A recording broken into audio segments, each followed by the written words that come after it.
Hi friends, நம்ம இன்றைக்கி இந்த வீடியோவில் நான் கார்டனை எவ்வளோ அலங்கோலப்படுத்தி வச்சுருந்தா பார்க்க போகிறீங்க. ஸோ இதுதான் நம்ம கார்டன், இப்படி தான் இந்த நிலமையில தான் இருக்குது. ஸோ என்ன பண்ணலாம், இதை வந்து இன்னும் கொஞ்சம் நம்ம மாற்றி எடுத்து செய்யலாம் அப்படின்னு ஐடியா வச்சுருக்கிறேன். ஏன்னா நிறைய செடிகள் வைக்கிறதுக்கு இடம் இல்லை, வேஸ்ட்டாக நிறைய இடம் வந்து போயிருக்குது.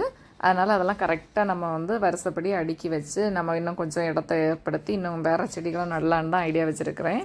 ஸோ இப்போ பார்த்தீங்கன்னா வெயில் படாமல் வளர்க்க வேண்டிய செடிகளெல்லாம் இந்த சைடு வச்சுருப்பேன், படிக்க இந்த சைடு வச்சுருப்பேன். அப்புறமா வெயில் அடித்தா தான் பூ பூக்கும் அப்படின்னு உள்ள செடியெல்லாம் அந்த சைடு வச்சுருப்பேன்.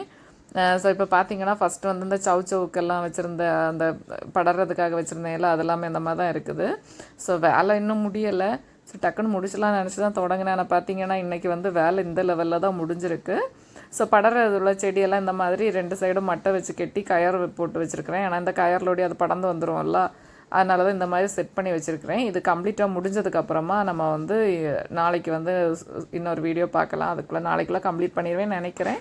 அப்புறமா பார்த்திங்களா ஈவினிங் ஆனாலே நம்ம பிச்சி செடியில் வந்து பூக்களை பார்த்திங்கன்னா நிறைய பூ பூக்குது. இப்போ வந்து கொஞ்சம்லாம் பூ சூப்பராக பூக்குது.